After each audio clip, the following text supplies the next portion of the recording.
Une canne blanche, c'est pas pareil. Un chien, c'est... waouh. La canne blanche, déjà, moi, je l'aime pas dans le sens où... Ting, tang, pam, tac. Enfin, on contente tout, en fait. C'est pas agréable. Et la canne blanche repousse, tandis que le chien attire. Déjà. Mais surtout, moi, ce côté, c'est la liberté. C'est cette autonomie qu'ils m'ont apportée. C'est comme me donner des ailes, en fait.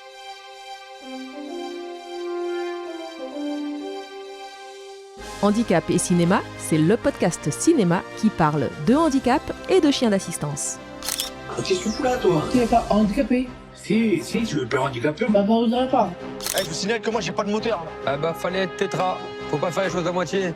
Et vous les nouveaux handicapés, vous respectez pas les anciens. Ce programme vous est proposé en audio description. 16% de la population vit avec un handicap, mais leur représentation à l'écran ne dépasse pas 0,6%. Les récits sont souvent stéréotypés, voire stigmatisants. Comment rendre le cinéma plus accessible et inclusif, autant dans les salles que dans sa production?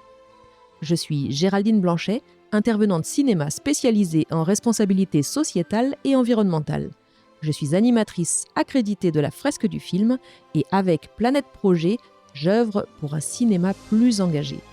En parallèle, je suis famille d'accueil pour Handi Chien, qui éduque et remet gratuitement des chiens d'assistance. Dans ce podcast, mes invités, qu'ils soient en situation de handicap ou non, partagent une passion commune pour les chiens guides et d'assistance. Bénéficiaires, bénévoles ou professionnels, ils partagent des récits incroyables et dévoilent leurs films coup de cœur. Ensemble, nous découvrons des initiatives qui font avancer l'accessibilité et l'inclusion dans le cinéma. Bonne écoute! Dans cet épisode, nous allons parler de handicap visuel, de la merveilleuse et incroyable relation qui unit la personne déficiente visuelle à son chien guide, et on va parler du son au cinéma et de la réalisation de fiction sonore par des personnes non-voyantes. Aujourd'hui, je suis avec Clarisse et Oasis. Bonjour Clarisse. Bonjour Géraldine. Clarisse, tu es bénéficiaire d'un chien guide de la Fondation Frédéric Gaillan. C'est la seule fondation en Europe qui remet des chiens guides à des enfants et adolescents. Elle est à L'Isle-sur-la-Sorgue. Tu es venue accompagnée par Oasis, qui a un sublime Saint-Pierre mâle qui a 7 ans, je crois. C'est ça. Et qui est ton deuxième chien guide. Ouais.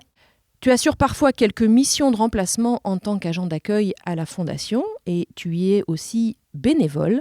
Et je sais que tu animes notamment des sensibilisations au handicap dans les classes. Ouais, c'est ça, régulièrement. Depuis 4 ans, tu es réalisatrice de fiction sonore. Oui, c'est ça, oui. Est-ce que j'ai tout dit, Clarisse? T'as tout dit, hein? Il te reste du temps libre? Ouais, mais je le blinde aussi avec d'autres activités, dont les activités manuelles, donc je m'ennuie pas. Aujourd'hui, on enregistre cet épisode dans un magnifique cinéma à L'Isle-sur-la-Sorgue, dans le Vaucluse, et je remercie toute l'équipe du Ciné-sur-la-Sorgue. Clarisse, pour te présenter, est-ce que tu pourrais nous donner 3 mots, tu connais le podcast, tu l'écoutes? Oui, je le connais bien, je l'écoute. 3 mots qui te définissent particulièrement et qui te viennent de manière spontanée. Gaieté, volonté, créativité. Waouh, tu les avais déjà en tête. À force de t'écouter, ouais, c'est clair. Alors gaieté, on l'entend dans ta voix, on l'entend dans ton sourire, qui est vraiment marquant chez toi. Oui. Le deuxième mot? Volonté. Volonté. Quand je me fixe un objectif, j'essaie toujours d'y arriver. Si je peux pas d'une façon ou d'une autre, on va dire la façon la plus simple, je vais toujours chercher à faire en sorte de parvenir à mes fins. Tu lâches pas? Non. Et ton troisième mot? Créativité. Comme tu l'as dit, je suis créative au niveau sonore, mais j'aime beaucoup créer en général, donc poterie, crochet. Je cherche toujours à faire quelque chose de mes oreilles, de mes mains, enfin de moi en fait, pour créer en fait. Je peux pas m'empêcher de faire fonctionner mon imagination pour inventer des choses. Tu es donc hyper active. Merci Clarisse. Avec plaisir. Est-ce que tu peux nous parler du lien que tu entretiens avec le handicap? Pour moi, le handicap, beaucoup de gens disent « Oh, c'est un handicap, c'est un inconvénient, ça te met des restrictions. » Mais pour moi, c'est pas une contrainte en fait. Ça fait partie de moi. Je vois pas ça comme quelque chose de négatif, parce que finalement, mon handicap, c'est ce qui a forgé ma personnalité. Et je peux pas... Enfin, je perçois des contrastes et des ombres. Donc, je suis pas totalement aveugle et finalement, j'utilise mes yeux comme je peux. Mais comme je pallie cet handicap avec les autres sens, avec d'autres façons de fonctionner, pour moi, c'est vraiment pas ce côté négatif. Non, c'est quelque chose qui a forgé mon identité. C'est ce que je dis souvent quand on me dit « Mais si, imagine, un jour, tu peux revoir ». Moi, je dirais non parce que mon handicap, c'est ce qui a forgé mon identité, c'est ce qui a fait que je suis comme ça. Et du coup, ça veut dire que je rejetterai cette partie de moi. Puis non, moi, j'aime bien mon handicap. Tu disais que tu voyais un peu des ombres. Tu te ranges dans la catégorie malvoyante ou non-voyante ? Je suis malvoyante parce que comme je perçois encore des choses, non-voyante, c'est plus on voit rien, on est aveugle en quoi. Maintenant, je vois pas assez pour écrire et lire normalement. Donc du coup, je lis en braille et j'écris en braille. Tu as déjà vu ? J'ai vu, mais jusqu'à mes 9 mois, mais j'ai aucun souvenir. Donc pour moi, j'ai toujours été comme ça. Est-ce que tu peux nous parler de la scolarité que tu as eue ? Est-ce que tu as été dans une école classique ou dans un enseignement adapté ? Ou est-ce que tu as appris le braille ? Alors, j'ai appris les bases de la scolarité géométrique, braille, etc. dans une école spécialisée, de mes 6 ans à mes 10 ans. Donc avant, j'étais en maternelle, en milieu ordinaire, avec une éducatrice qui me suivait pour commencer à m'apprendre le braille déjà en maternelle. Mais vraiment, là où je l'ai bien appris, c'était du coup CP. J'ai fait donc ma primaire dans une école spécialisée. Après, j'ai refait un CM2 en milieu ordinaire où j'ai été resuivie par un éducateur ou un professeur spécialisé qui, lui, m'apportait les traductions du coup. Parce qu'en fait, quand on est dans un milieu ordinaire, les professeurs doivent jouer le jeu d'envoyer leurs cours à l'avance pour qu'ils soient traduits en braille. Et simplifier niveau mise en page, parce que nous, les fioritures, on n'en a pas besoin. Et donc, ils venaient pour m'aider si j'avais des difficultés à comprendre des cours, etc. Bon, en général, ça allait. En plus de ça, j'avais un AVS. AVS, c'est auxiliaire de vie scolaire. Ouais. Après, j'ai été au collège et au lycée ordinaire, là, avec une autre AVS. Du coup, elle m'a suivie de ma 6e à ma terminale. Avec l'éducateur qui venait régulièrement aussi. Alors avec lui, ce que je faisais, c'est que je faisais mes DM de maths le mardi après-midi. Comme ça, j'étais tranquille. Un DM à faire en moins. Tu as fait quelques passages dans une école en milieu ordinaire. Comment ça s'est passé avec les copains de la classe ? Au début, c'était faire connaissance. Mais je trouve que comme il y a une personne en situation de handicap dans la classe, les enfants, ils sont intéressés. Et du coup, ils viennent à ma rencontre. Donc après, j'ai noué des liens, etc. avec eux. Franchement, ça allait très bien. Encore plus quand j'ai eu mon premier chien guide fluo. Donc il est arrivé, j'étais en 3e. Donc là, la mascotte de la classe, la peluche. Alors du coup, on le dit souvent que le chien guide, c'est un vecteur de lien social. Et c'est vrai que ça a vraiment créé du lien avec certains collégiens et lycéens. Mais non, franchement, ça a été. Tu as anticipé ma question suivante qui était qu'est-ce que tu as mis en place pour dépasser le handicap ? Et donc, visiblement, c'est ton premier chien fluo qui t'a aidé, qui m'a aidé pour faire le contact avec les autres élèves. Voilà. En 6e, il y avait beaucoup d'enfants qui m'ont suivi pour la suite de mes études dans les classes. On était à peu près les mêmes classes à chaque fois. Donc, le lien était déjà fait. Après, voilà, comme je dis, l'handicap intrigue. On vient me poser des questions. Et là, on peut créer le lien, en fait, avec les gens qui viennent discuter avec moi, quoi. Mais du coup, voilà, moi, je vais pas vers eux, c'est eux qui viennent vers moi. Puisque je peux pas les voir les premières fois, etc. C'est eux qui viennent vers moi. Qu'est-ce que ce serait le message que tu aimerais transmettre d'ailleurs aux personnes valides au sujet de ton handicap ? Qu'il faut pas en avoir peur. Alors oui, on va pas utiliser le téléphone comme eux. Oui, on va avoir un ordinateur en classe, mais c'est pas parce que on a du matériel en plus qu'on va lire le braille au lieu d'avoir une fiche sous nos yeux, qu'on va avoir un écouteur pendant les cours pour écouter l'ordinateur qui nous parle. Franchement, l'handicap peut faire peur, mais non. On est quelqu'un, comme tout le monde, on mange pas. C'est à part la vue, on est comme vous, hein, on s'intéresse à tout, voilà. Bon, peut-être pas forcément à certaines choses qui sont vraiment 100% visuelles, mais on peut toujours en discuter. C'est pas parce qu'on partage pas ce côté-là qu'on peut ne pas en parler. Surtout que maintenant, il y a beaucoup plus de choses qui sont mises en place pour qu'on puisse avoir les mêmes activités que vous. Donc voilà, faut pas avoir peur. Comment c'était ta vie avant la remise de ton premier chien ? J'imagine que tu te déplaçais avec une canne ? Non. J'aimais pas la canne. Donc du coup, j'apprenais les cours, on appelle ça des cours de locomotion, pour apprendre à se déplacer avec une canne blanche dans la rue, etc. Alors moi, je l'ai appris, parce que quoi qu'il arrive, il faut maîtriser la canne blanche pour avoir un chien guide. Mais quand j'étais au collège, j'utilisais pas de canne. J'utilisais le reste de vision, le podotactile, donc le tactile avec les pieds pour ressentir le revêtement de sol. Il y avait une sorte de pente qui descendait de la cour pour rejoindre la zone où on devait se ranger pour aller en classe. Je savais qu'il fallait que je suive cette pente. Mais non, je faisais tout sans la canne. Ou après, je joue aussi avec...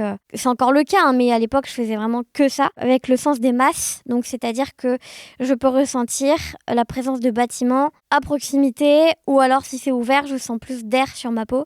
Le cerveau cherche à pouvoir se repérer autrement que par la vision. Et c'est pas parce qu'on perd la vue au bout d'un moment qu'on va pas la voir. On finit par le développer quoi qu'il arrive.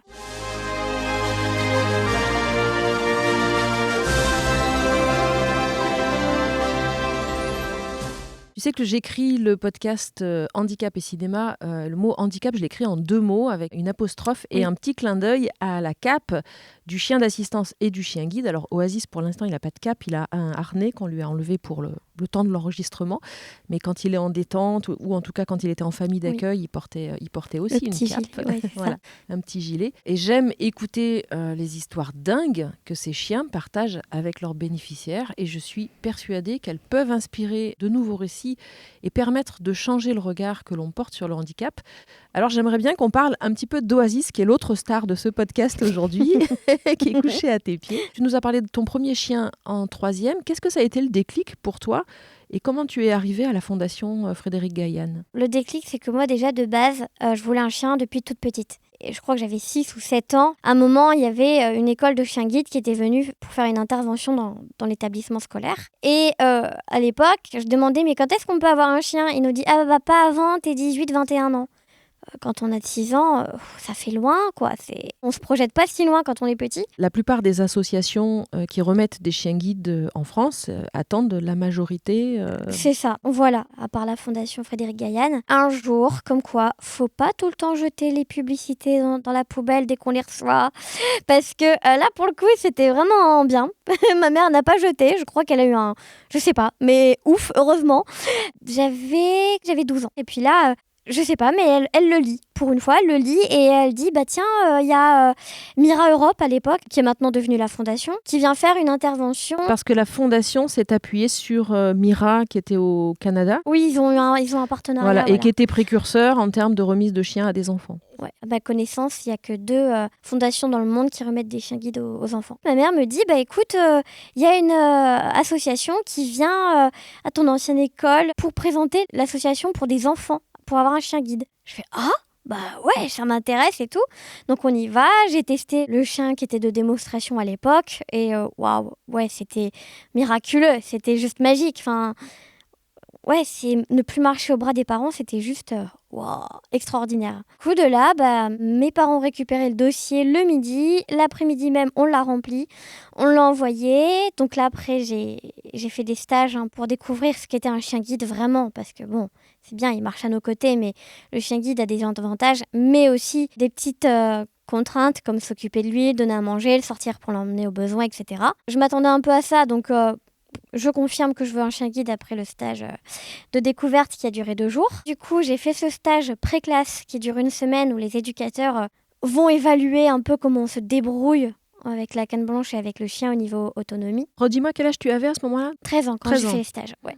J'ai fêté mes 15 ans à la Fondation quand j'ai reçu mon premier chien guide. Donc du coup, après le stage, là c'était la classe qui était un stage de 3 semaines pour découvrir notre nouveau compagnon à 4 pattes et puis apprendre à se connaître. Et je rappelle d'ailleurs que l'éducation de ces chiens revient aux alentours de 25 000 € pour chaque chien. Donc ça représente aussi 2 ans de travail à la Fondation, mais aussi en famille d'accueil.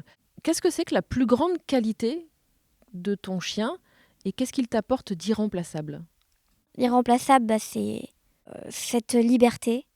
Une canne blanche, c'est pas pareil. Un chien, c'est... La canne blanche, déjà, moi je l'aime pas dans le sens où je ting tang pam tac, enfin on contente tout en fait, c'est pas agréable. Et la canne blanche repousse tandis que le chien attire, déjà. Mais surtout moi ce côté c'est la liberté, c'est cette autonomie qu'ils m'ont apporté, c'est comme me donner des ailes en fait. Pour Fluo, la qualité qu'il avait, il y en avait tellement. Fluo, en fait, sa qualité, c'était que il était très proche de moi et il cherchait quand il me guidait, quand il y avait beaucoup d'obstacles et tout, des gens qui qu'il y avait sur le trottoir et tout ça, il cherchait toujours un endroit pour me faire passer. Et c'était rigolo parce que c'était toujours... Je cherche vraiment la sécurité à fond. Alors, tant pis, il y a des gens, eux, ils peuvent se pousser, je fonce dans le tas. Mais au moins, je pouvais traverser. Je préférais ça que me dire, je dois faire le tour. Donc, passer sur la route, il y a des voitures qui roulent à toute balle. Et là, non, le chien, tant pis, je fonce. Je passe, entre tout le monde et tant pis, voilà, je fonce. Oasis, il est un peu comme ça aussi. Lui, sa plus grosse qualité, c'est qu'il est vraiment, mais à 100% sûr de lui. Il y a des moments où je lui fais des tests. Genre, je lui dis, allez, va à droite. Alors qu'on n'a aucun intérêt à aller à droite. Ou qu'il y a un mur à droite. Mais en fait, ce que je cherche à faire, c'est qu'il me montre que oui, je connais le chemin et que c'est pas par là. Il sait ce qu'il a à faire. Dans l'éducation de ces chiens guides, les éducateurs leur apprennent à désobéir. En fait, Oui, c'est des chiens c'est qui ça. doivent être suffisamment intelligents et avoir suffisamment confiance en eux C'est ça. pour être capables de désobéir. Et si on leur demande d'avancer sur un quai de train et que Non. le bénéficiaire risque de tomber Voilà. sur les rails, le chien doit pouvoir dire non, c'est pas on y va ok, pas. on n'y va pas. Non. Et là, Oasis, j'ai même une anecdote. Dans mon village, il y avait des travaux. Donc, les trottoirs étaient encombrés. Et à un moment, tout était bloqué. La route, il n'y avait pas de voiture qui pouvait passer. Mais moi, je savais que si je longeais le mur, je pouvais, avec Oasis qui me suivait, pour le coup, me faufiler entre la benne pour aller chercher le passage piéton. Parce qu'il y avait une benne de travaux. Et là, pour le coup, je pouvais traverser en toute sécurité. Sauf qu'un jour, impossible de passer. Franchement, j'ai regardé.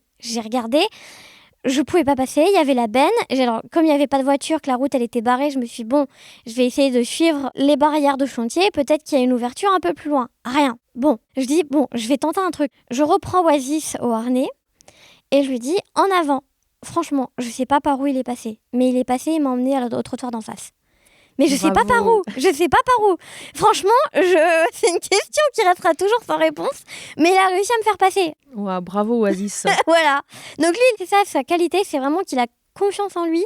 Il sait où il va. Et ça, c'est une sacrée qualité, quoi. Et Fluo, il y a d'autres moments aussi où il t'a surprise? Alors Fluo, je le brossais. Et à un moment, alors je sais plus si c'était une bague ou un bracelet. Mais je crois que c'était une bague. Je la perds. On était dans l'herbe. D'un côté, c'était de l'herbe et de l'autre côté, c'était des cailloux. Je la perds et je la trouve pas. Bon, tant pis, je regarderai, je continue de brosser Fluo. Je m'en occuperai plus tard. Et à un moment, il se lève. Je dis non, Flu. Non. Et là, il veut pas se rasseoir. Et il se met à renifler. Donc, bon, il y a quelque chose d'intriguant. Il sniffe au niveau des cailloux. Je regarde, je descends ma main. Il y avait la bague sous son nez. Il a retrouvé ta bague. Ouais. Qu'est-ce qu'il est devenu, Fluo? Est-ce que tu l'as gardé après, puisque les chiens partent en retraite à un moment donné? Comment ça s'est passé pour lui? Il est resté chez moi. T'as gardé les deux chiens en même temps? Il est resté chez moi, voilà. Puis là, Flu nous a quittés un jour avant son 15e anniversaire, là, cet été. Mais bon, il a bien vécu, c'était un bon toutou. Et il nous a quittés, mais c'était mieux pour lui parce qu'à la fin, sa santé se dégradait. Au moins, là, il est bien. Il souffre plus. Voilà, après c'est pareil, quand on parlait de vecteur de lien social tout à l'heure, c'est pareil si vous voyez un non-voyant avec un chien guide dans la rue, alors c'est vrai que le chien attire, vous pouvez pas caresser le chien, mais vous pouvez toujours discuter avec le bénéficiaire. Si vous avez des questions ou quoi concernant le chien guide, etc., faut pas hésiter, ou même si c'est sur un lieu de travail, le collègue a un chien guide, pareil, faut pas hésiter à aller le voir, on mange pas, comme je disais tout à l'heure. Le chien, quand il a le harnais, c'est vrai que c'est contraignant parce que vous pouvez pas le caresser parce qu'il est en mode travail, mais rien n'empêche de discuter avec le collègue ou bien l'étudiant, voilà. En plus, il est possible qu'on retire le harnais, alors pas sur la rue, bien sûr, mais il est possible qu'on retire sur le harnais pour avoir une phase de connaissance et de câlin, mais voilà, faut pas avoir peur de l'handicap visuel, même avec un chien. Le chien ne mord pas, il a été éduqué pour, donc faut pas hésiter. Et c'est la même chose pour les chiens d'assistance aussi, et y compris d'ailleurs pendant le temps de leur formation. Nous, on est souvent confrontés à des gens qui fondent sur nos chiens. C'est vrai qu'ils sont très beaux, je reconnais.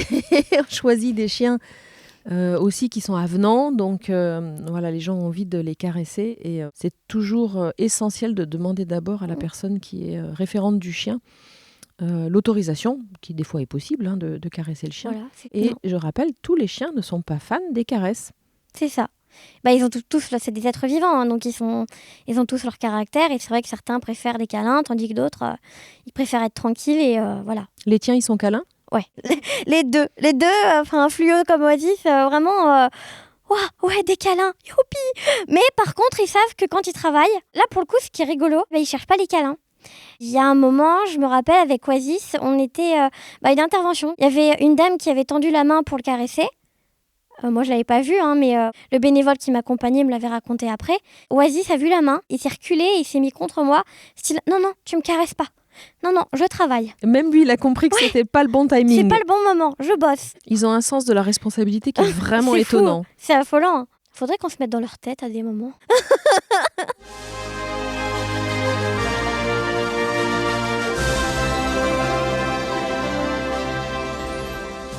Clarisse, j'aimerais bien que tu nous parles un peu de ton expérience de spectatrice de cinéma. Est-ce que toi, tu vas au cinéma ? À Oui. quelle fréquence ? Est-ce que tu vas dans un cinéma particulièrement ? Et quel genre de film tu vas voir ? Oui, je vais au cinéma. Alors, c'est pas régulier, mais quand il y a un film qui m'intéresse, j'y vais. Le cinéma préféré, là, pour le coup, c'est celui qui est le plus proche de chez moi. Donc, c'est Carpentras, mais si par exemple il y a un film à l'Issue-à-Sorgue, il y a un film à Paris, tous les cinémas me vont tant qu'il y a le mode audio-description. L'audio-description, c'est intéressant parce que sinon on loupe pas mal de scènes du film ou alors d'avoir quelqu'un qui nous chuchote à l'oreille. C'est pas forcément le plus agréable parce que parfois il va nous donner des détails qu'on a compris mais que lui il pensait qu'on n'avait pas compris. Mais du coup il va louper des détails plus importants. Donc l'audio-description est vraiment préférable dans le sens où c'est des professionnels qui décrivent et il n'y a rien de tel. Je suis un peu ouverte à tout type de films. Les derniers films que j'ai été voir, évidemment, il y avait La vie de Lise, que j'ai même revu plusieurs fois, qui est un film sur une bénéficiaire de la Fondation. Je vous conseille d'aller le voir parce que... On va en parler tout à l'heure. Sinon, après, c'était Un petit truc en plus, qui était aussi un film excellent. D'ailleurs, même l'interview de Stanislas était géniale. Tu fais référence à l'interview de Stanislas dans l'épisode 4 du podcast Handicap et Cinéma, parce que j'ai reçu Stanislas Carmon, acteur autiste, à ce micro. Un petit truc en plus, tu trouves que ça a changé quelque chose dans le regard sur le handicap ? Ceux qui l'ont vu, j'espère, parce que franchement, ça me montre que c'est pas parce qu'on a un handicap qu'on peut pas s'amuser, qu'on peut pas profiter. En tout cas, personnellement, j'avais déjà fréquenté des personnes en situation de handicap, donc je connaissais déjà un peu tout ce qu'ils montraient au film, mais j'espère vraiment que dans la tête des gens, que ça a changé quelque chose pour eux. En fait, c'est génial parce que ça montre que nous, notre handicap, c'est pas quelque chose de maussade. Non, nous, notre handicap, on le vit vraiment bien. Puis même parfois, on fait de l'autodérision. Enfin, moi, c'est mon humour préféré. Oui, tout à l'heure dans la voiture, quand on venait au cinéma, j'ai mis Waze parce que tu m'as dit moi je peux pas te le faire, je te le ferai bien. Mais... Le cinéma, je sais pas, là, dans la rue, je le vois pas. Voilà. Non, on est vraiment dans l'autodérision. Et même Artus, il faisait beaucoup de dérision avec les personnes qui tournaient le film. Mais en fait, c'est juste génial parce que c'est comme ça qu'il faut voir l'handicap. Faut pas prendre ça. Ah, mais attends, t'as vu ? Oh, mais il faut pas dire ça, elle voit pas. Non. Enfin, faut pas hésiter à parler comme on parle au quotidien. Nous, on va le percevoir autrement. Et puis voilà, c'est drôle, quoi. Toi, d'ailleurs, tu utilises énormément, comme toutes les personnes déficientes visuelles, le verbe voir et le verbe regarder. Bien sûr. Oui. Donc, on voit autrement, on vit autrement, mais voilà, on utilise les termes comme vous, avec, on va dire, notre adaptation.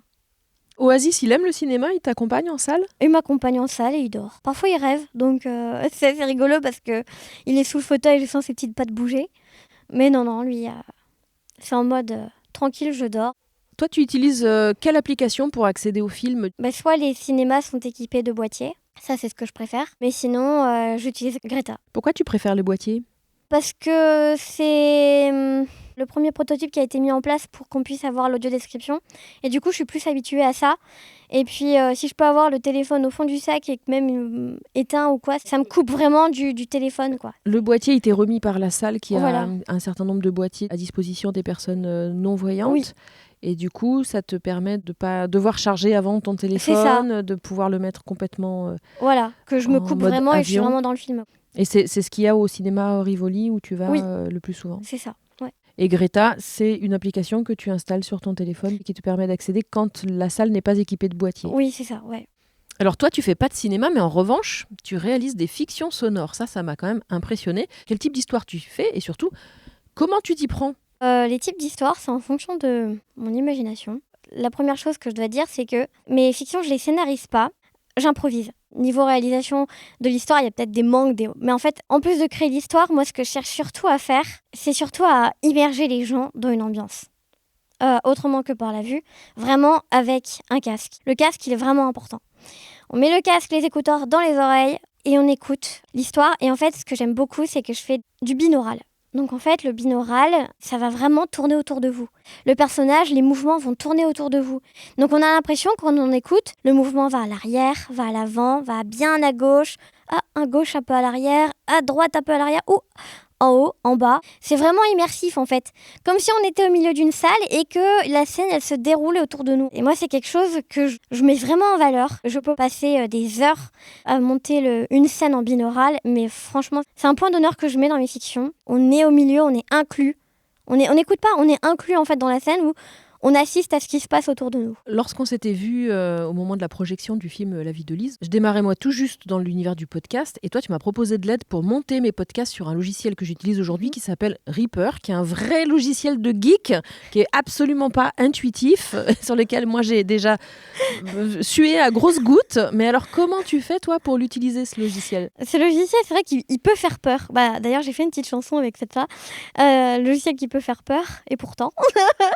Je fais aussi des chansons. J'écris les paroles et je fais chanter par des intelligences artificielles. Et j'avais fait une chanson sur Reaper. Et Reaper, en fait, quand on comprend le système, on peut plus s'en passer, en fait. Il y a plein d'autres logiciels. Hein. Bon, déjà, moi, je suis restreinte parce que au niveau logiciel, qu'il soit accessible quand on est en situation de handicap, parce qu'en fait, pour aller sur l'ordinateur, on a ce qu'on appelle un lecteur d'écran. C'est une voix intégrée à l'ordinateur qui va nous parler. Et beaucoup de logiciels, en fait, le lecteur d'écran ne va pas pouvoir nous dire ce qu'il y a dessus parce que ça va être des logos, ça va être des courbes, il y a peu de texte, en fait. L'avantage de Reaper, c'est que, comme il est open source, le logiciel, il y a des non-voyants qui se sont dit, tu sais quoi, moi j'ai un pote qui est super bon en codage et qui voit, moi je suis bon en codage et je vois pas, on va développer Reaper pour que ça soit accessible aux non-voyants. Donc ils ont créé le module complémentaire qui s'appelle Ozara. Et avec Ozara et SWS, qui est un autre module, ces deux modules-là vont me permettre d'utiliser Reaper à peu près comme les personnes qui voient. Moi, j'ai même un ami qui l'utilise et il fait des vidéos. Moi, je suis pas capable de faire des vidéos, mais lui, il voit pas et il fait des vidéos avec Reaper. Bon, soit. Waouh. Voilà. Moi, je dis souvent, j'ai chopé la Reaper Init aiguë. C'est que c'est tellement chronophage que quand je me plonge dans le montage, je peux passer des heures et je vois pas le temps passer. Bon, tant mieux, hein. Quand on s'y met, ça veut dire que ça nous plaît. On en a parlé un petit peu tout à l'heure. Tu accompagnes les projections du film La vie de Lise, qui a été réalisé par Thierry et Lana Jourdan, que j'ai reçu d'ailleurs à ce micro pour l'épisode 2 du podcast. Est-ce que tu peux nous rappeler un peu ce que c'est que ce documentaire ? Thierry et Lana, ils ont suivi une bénéficiaire de la fondation avant qu'elle ait un chien guide et après la réception donc, de Réglisse. Donc ce film montre comment Lise vivait au quotidien avec la canne blanche, quand le chien est arrivé, comment ses proches vivent son handicap.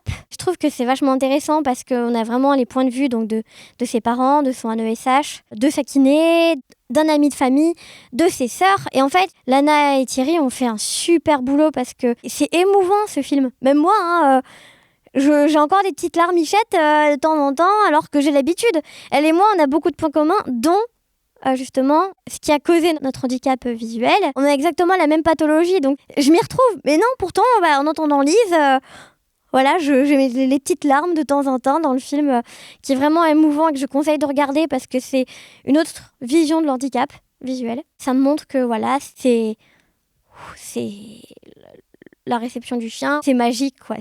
En même temps, on rigole aussi de temps en temps. D'ailleurs, tu as une scène dans ce film avec Lise qui est assez drôle. Tu nous la racontes ? Un peu de spoil ? Oh là là.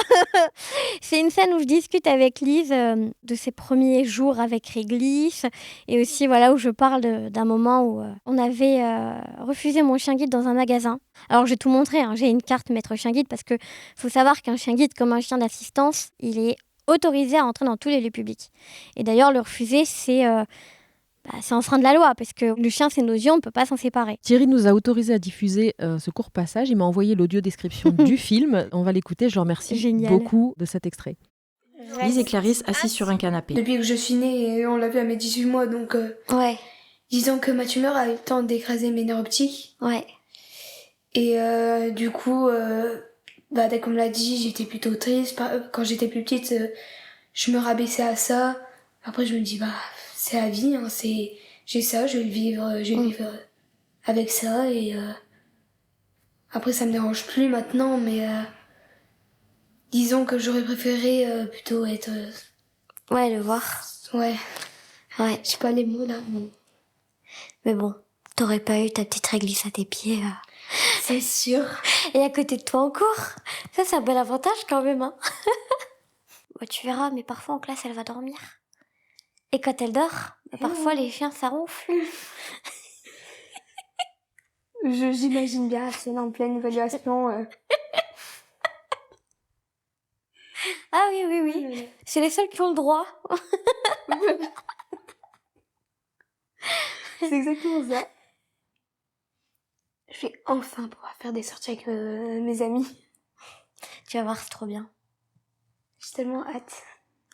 Aller boire un coup le soir. Aller faire des après-midi bowling, ciné et tout. Ah ouais. Puis bon, normalement, tu devrais pas avoir de problème. Normalement, oui. Le chien est accepté partout. Bon, après, t'en as qui refusent. Faut pas que tu te laisses faire. Tu rentres dedans. S'ils sont pas contents, tu sors ta carte. Et s'ils sont toujours pas contents, Moi, ça m'est déjà arrivé. Il faut que tu préviennes l'association nationale de chiens guides. Ah oui. Puis normalement, ça va. Hein. Je vais essayer d'insister. Ce n'est pas mon cas. Ah ben justement, il faut, tu vas voir. Mais ça se fait automatiquement parce que quand les gens refusent, en général, ils mettent de la mauvaise foi. Moi, ils me disaient, non, mais le chien, il rentre pas. Je fais, vous savez, le chien est pas un sac. On ne peut pas le plier et le ranger. Oui. C'est un problème pour les autres. Après, t'avais la même femme qui me fait, oui, mais les clients, ils aiment pas avoir des chiens dans les lieux publics. J'ai pas pu résister à lui répondre, mais vous savez, les pattes des chiens sont parfois 100 fois plus propres que la main de vos clients. On sait pas où est-ce qu'ils les ont mis avant de les mettre dans le bac à légumes. J'avoue. Oui, j'avoue. Voilà, le chien est autorisé et je disais à Alice dans ce film, il faut qu'on se batte, c'est notre droit. On a le droit d'entrer dans tous les lieux publics avec notre compagnon à quatre pattes qui, sans lui, on perd nos repères. Est-ce que pendant ces rencontres avec le public du film La vie de Lise, tu as eu des moments un peu marquants, des rencontres un peu surprenantes ? J'ai rencontré des enfants qui sont non-voyants et qui connaissaient pas du tout la fondation. Leur témoignage à la fin était juste touchant en disant je connaissais pas, c'est juste magique, j'aimerais trop avoir un chien. J'étais à leur place il y a longtemps, mais c'est pas pareil. Là, c'est les petits bouts. Waouh, le chien, c'est trop bien. Oh, je pourrais faire tellement de choses, papa. Je pourrais te faire tellement de choses, maman. Si j'ai un chien, on pourra avoir un chien. Et les parents qui sont là et qui disent bah ouais, on va se renseigner. Et en fait, de me dire waouh, si ces enfants, avec leurs parents, font la démarche jusqu'au bout d'avoir un chien, c'est juste beau de se dire que grâce à ce film, il y a d'autres enfants qui vont pouvoir avoir une vie épanouie, puis voilà, découvrir le bonheur que nous apporte le chien. C'est le pouvoir de transformation des films. Ouais.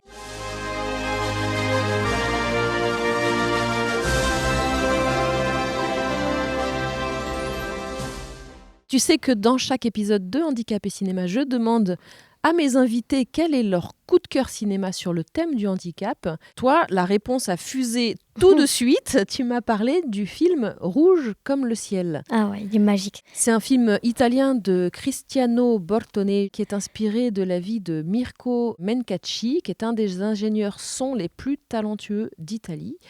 C'est l'histoire de Mirko qui perd la vue à l'âge de 10 ans et qui doit poursuivre sa scolarité dans un institut spécialisé. Loin de son père, il ne peut plus partager avec lui la passion du cinéma. Il trouve pourtant le moyen de donner vie aux histoires qu'il s'invente. Il enregistre des sons sur un magnétophone, puis coupe les bandes, les colle, les réécoute.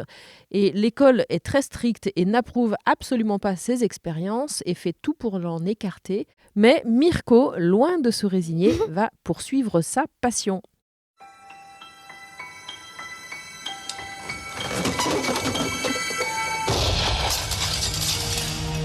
Rouge comme le ciel. Mais ce qui est le plus important, monsieur Valéry, c'est que vous essayez d'accepter ce qui est arrivé. Oui, ces enfants sont normaux. Les parents connaissent leurs enfants. Ils savent ce qu'ils ressentent, non? Les couleurs, comment elles sont? Elles sont belles.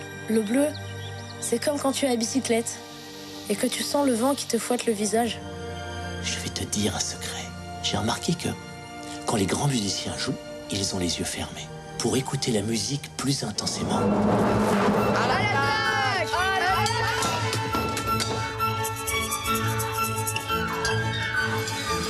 T'as entendu? Ce serait quoi comme bruit? Le vent?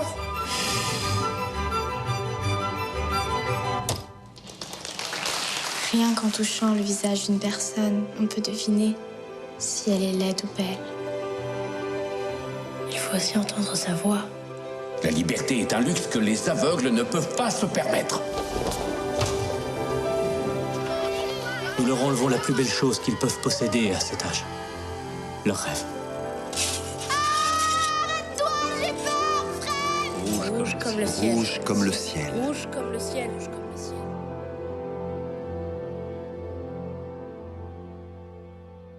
C'est un film qui est ressorti en 2024. La première sortie est bien plus ancienne que ça. Il a été restauré en version 4K. D'ailleurs, c'est le dernier film pour lequel j'ai assisté à une projection en 35 mm. Donc j'ai un peu d'émotion aussi sur le choix de ce film. Il a intégré le catalogue école et cinéma et donc il est très possible que les enfants des auditeurs l'aient vu dans le cadre scolaire s'ils sont en particulier en cycle 3, donc du CM1 à la 6e. Et c'est un film qui a été multiprimé en festival. Toi, tu l'avais vu dans quel contexte? Tu l'as vu en salle? Non, je ne l'ai pas vu en salle. En fait, on a un groupe de partage audio-description où on se partage des films. Parce que bon, quand on veut s'acheter un film en DVD ou autre, on peut pas. Il y a très peu d'audio-description. Ça commence à se développer, mais c'est très rare. Donc du coup, on a créé ce groupe de partage audio-description. Quand j'ai vu ce film la première fois, waouh, j'ai de suite adoré ce film. Et même pour vous dire, je l'ai regardé une deuxième fois et une troisième fois dans la même semaine. Et en quoi il t'a touché particulièrement? Est-ce que ça a fait écho à ta propre histoire? J'ai pas mal de points communs avec Mirko. Mais en fait, déjà, ce que j'ai beaucoup aimé, c'est la vie de Mirko, qui a basculé dans le handicap visuel à cause d'un accident. Mais il a réussi, en enfreignant des règles de l'établissement, mais bon, parfois, comme lui, ça lui a servi. Il a réussi à surmonter cette période qui était compliquée de perdre la vue, parce que, comme le montre le film, sa vue, elle s'est dégradée, et du coup, c'est compliqué. Et grâce justement à ce magnétophone, il a réussi à remonter toute la pente, et c'est beau de se dire que, waouh, il s'est pas laissé faire, qu'il a réussi à continuer, parce que oui, la vie continue. Donc ça, j'ai beaucoup aimé. Le point commun que j'ai avec lui, c'est l'audio. Ce qui est rigolo, c'est que quand j'étais plus jeune, je voulais devenir bruiteur. Dans les films, il y a des bruitages qui ne sont pas enregistrés en direct. Comme un coup de poing, on va pas réellement donner un coup de poing à quelqu'un pour que ça fasse le bruit. Le coup de poing, par exemple, c'est claquer un melon sur une surface. Ou le bruit, par exemple, de poignard. On va prendre une orange, on va donner un coup de couteau dedans. Je voulais faire ça. Alors à l'époque, j'avais contacté un bruiteur qui m'avait dit que de nos jours, c'est plus possible parce qu'il faut se baser sur une espèce de signal visuel pour enregistrer le bruitage en même temps que la vidéo. Mais Mirko avait réussi déjà à l'époque à développer ce côté en fait bruiteur, à créer dans son collège une ambiance de changement de saison, parce que c'était le devoir que Don Julio avait donné. J'ai trouvé ça fabuleux. J'aurais jamais pensé qu'en sortant de ma douche, j'avais la main humide et qu'en claquant mon doigt dans la paume de ma main avec de l'eau, ça ferait le bruit des gouttes de pluie qui tombent sur le sol humide. Et je trouvais ça magique. Le bruit de tonnerre, il avait été cherché dans l'arrière-cuisine, un plat métallique qui secouait dans tous les sens. J'aurais jamais pensé. J'adore toutes ces petites stratégies, toutes ces façons dont il se représente les bruits dans sa tête et comment il cherche à les représenter en enregistrement. À chaque fois que j'ai un invité à ce micro, chaque fois il me dit qu'il voulait travailler dans le cinéma. Oui. Est-ce que tu as une scène préférée, une scène qui t'a marqué plus qu'une autre? Il y en a vraiment beaucoup que j'apprécie. Déjà, quand Don Julio... Alors, Don Julio, resitue-nous. Le père Don Julio, c'est le maître d'école. Le professeur qui avait donné le devoir justement sur les saisons. Mirko avait rendu l'enregistrement qu'il avait fait avec les enregistrements de la nature, les bruits qu'il avait créés lui-même avec son ami Felice aussi. Donc lui, au début, il est un peu surpris et un peu déçu du travail parce que pour lui, c'était un peu bizarre. À l'époque, c'était pas courant de sortir quelque chose 100% audio, quoi. C'était vraiment quelque chose de hors norme, on va dire. J'ai apprécié, c'est quand il s'est rendu compte que finalement le travail de Mirko, il était vraiment bien et qu'il avait été voir le proviseur qui était quelqu'un de fermé, de très dur, qui lui, l'handicap visuel c'est ça et on va pas changer nos habitudes, alors que lui il avait perdu la vue il y a 30 ans mais il voulait pas s'ouvrir à autre chose que ce qu'il avait appris à l'époque. Et j'ai bien aimé, c'est quand Don Julio arrive dans son bureau et qu'il doit lui remettre les meilleurs travaux de l'année et qu'il dépose justement les bobines d'enregistrement de Mirko. Ça, j'ai beaucoup aimé. Il y a une justice à ce moment-là. Exactement. Et puis il y a une leçon aussi qui est que chaque fois que finalement on fait cet effort de s'ouvrir, on se rend compte qu'on découvre des merveilles. Mais bien sûr, même les parents, parce que du coup ils ont utilisé un peu ce système pour la représentation du spectacle de fin d'année. Et même les parents qui du coup avaient les yeux bandés avec des bandeaux, ils étaient complètement dans le noir, donc comme leurs enfants, c'était juste génial le fait qu'ils puissent vivre une grosse partie du travail. Alors là, c'était une histoire qu'ils avaient créée et qu'ils avaient enregistrée avec une bonne partie des enfants et avec la complicité de la fille de la concierge qui, elle, voyait. Ils avaient créé une histoire en audio et ça, c'est... Ah oui, j'avais beaucoup aimé. Enfin, c'était... Waouh. Toutes les scènes sont bien, en fait. Et puis, il y a l'émotion des parents qui découvrent des capacités qu'ils ne connaissaient pas, qu'ils ne pouvaient pas imaginer et où là, d'un seul coup, effectivement... Le handicap n'est plus seulement un frein, mais est aussi une porte ouverte vers un univers à construire. C'est ça. Et puis ça permet aussi aux autres de se rendre compte comment nous, on perçoit les choses. Pas par la vue, mais par les sons, entre autres. Tes parents à toi sont voyants ? Oui. Tu les as surpris parfois comme ça ? Là où je les ai surpris, c'est quand ils perdaient quelque chose, je les retrouvais, mais parce que je cherchais autrement que par la vue. Par le toucher, je cherchais ailleurs que où ils posaient leurs yeux. Après, ils ont l'habitude, ils m'ont toujours vu évoluer comme ça. Petit à petit, ils se sont faits à ce que je perçoive autrement les choses. Et ce que j'ai beaucoup aimé, c'est d'ailleurs aussi c'est le fait que, grâce entre autres à ce qu'a fait Mirko, plus à la manifestation des étudiants avec Ettore qui est le non-voyant qui travaille à la fonderie, pour justement permettre l'inclusion, je préfère l'intégration des personnes en situation de handicap dans les milieux scolaires ordinaires. Donc du coup, c'était en 1975 en Italie. Et ça, c'est beau, quoi. Ça permet aussi aux non-voyants de s'ouvrir à autre chose qu'à leur monde de non-voyants.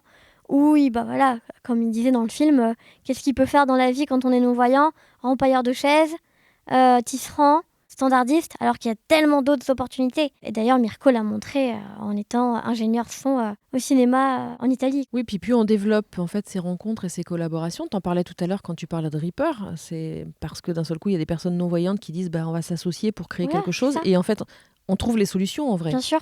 Pour moi, à chaque problème, quand on est en situation de handicap, on a une solution. On peut utiliser des moyens détournés, mais on finit toujours par trouver un moyen d'y arriver. D'où le côté volonté. Comment t'as trouvé l'audiodescription de ce film ? Immersive. Vraiment immersive. D'ailleurs, je fais partie d'un jury de films audiodescription qui a lieu tous les ans. Et Marius de l'audiodescription, dans lequel je suis aussi jury. Nous avons vécu l'expérience ensemble cette année. Voilà, on nous donne à chaque fois 5 films qu'on doit évaluer. Et franchement, ce film, sans mentir, je mettrais 10. Parce que la voix est là, elle nous décrit ce qu'on a à comprendre, mais elle n'est pas intrusive.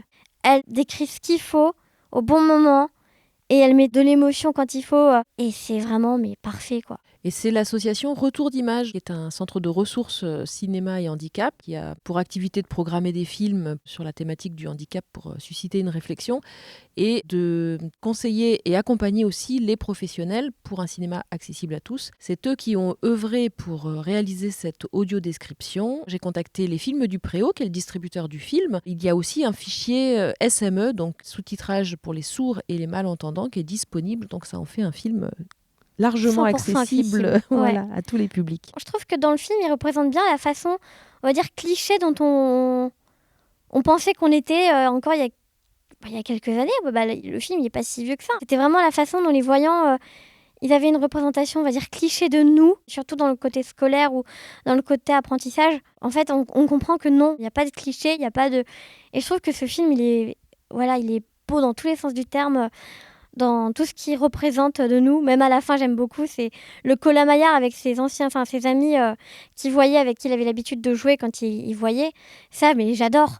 Ouais, Colin Maillard, quand tu vois pas, c'est... Oui, on peut. Et puis, je trouve ça beau, cette intégration avec les enfants qui voient. Je trouve ça juste magique, que les enfants non-voyants, je veux pas dire de bêtises, mais je crois que c'était dans l'un des drapeaux, une des affiches que brandissait Ettore dans le film quand il se manifestait, « À bas les clichés, à bas les ghettos ».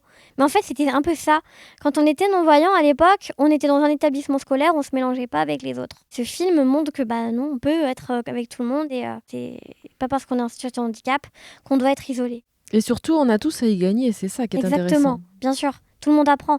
Même la petite Francesca, la fille de la concierge, qui au début avait du mal à se représenter l'handicap visuel. Puis voilà, sa mère lui disait tu te mêles pas à eux, ils sont pas là, tu les laisses tranquilles, ils sont pas comme nous. Mais au final, ce qui est génial, c'est que voilà, elle est jeune, elle a compris en parlant avec Mirko que ça peut bien se passer. Et puis même elle a été épanouie. C'est beau de la voir s'épanouir avec des non-voyants, ce mélange, cette mixité de personnes en situation de handicap et non. Et aujourd'hui, moi, j'encourage toutes les personnes en situation de handicap à pas se renfermer sur son handicap et à voir d'autres personnes que les personnes qui ont le même handicap qu'elles, quoi. Parce que c'est bien, je trouve que ça nous ouvre des portes, ça ouvre des portes à tout le monde.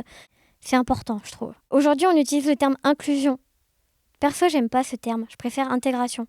Pour moi, c'est inclus, par exemple, on fait une pâte à gâteau. On y inclut un œuf. L'œuf, on peut le mettre au-dessus de la pâte à gâteau, mais voilà. Intègre, on met l'œuf dans la pâte à gâteau. La personne en situation de handicap, c'est pareil parce que, ok, il est inclus dans une école, il fait partie d'eux. On l'intègre. Il est compté comme un élève normal. C'est pas l'handicapé, c'est un élève. Pour reprendre ton image, le gâteau avec un œuf, c'est pas le même goût qu'un gâteau sans œuf. Exactement. Inclusion, j'aime pas. Intégration, j'adore. Merci beaucoup, Clarisse. Merci à toi. Merci pour le partage de ton film Coup de cœur. Et j'espère que cet épisode donnera envie aussi à nos auditeurs de parler du film avec leurs enfants et puis de le voir avec eux pour que, grâce au dispositif École et Cinéma, on soit très nombreux à découvrir ce magnifique film. Ouais, je vous le conseille. Handicap et Cinéma est une production Planète Projet. Merci à tous mes partenaires Podcastix, mon hébergeur, Radio Social Club et de Podcast Factory Org qui m'ont prêté et donné du matériel d'enregistrement et formé au montage, DPK Prod qui m'a offert un 3e micro, l'ESDAC pour l'identité visuelle et Charles Michel qui a composé la musique ainsi que Greta Starks qui vient de rejoindre l'aventure. Le podcast recherche d'autres partenaires financiers et si vous êtes intéressé, je vous invite à me contacter sur LinkedIn ou sur Instagram ou sur mon site. Tous ces contacts sont mentionnés dans la description du podcast. Cet épisode a été enregistré avec Clarisse Béret au cinéma Ciné-sur-la-Sorgue de L'Isle-sur-la-Sorgue. Retrouvez toutes les ressources citées ainsi que la transcription complète de l'épisode dans la description. Vous y trouverez le lien pour faire un don à Andy Chien ou à la Fondation Frédéric Gaillan et soutenir la formation de chiens d'assistance et de chiens guides. Et si vous souhaitez participer à leur éducation, je vous rappelle que toutes les associations manquent cruellement de familles d'accueil et qu'il s'agit pourtant d'une expérience incroyable dont on reparlera sans faute dans ce podcast. Si ce podcast vous a plu, abonnez-vous et laissez-lui 5 étoiles sur votre plateforme d'écoute et surtout, partagez-le autour de vous. Alors, prêt à faire bouger les lignes pour plus d'accessibilité et d'intégration dans le cinéma? Cap ou pas cap ?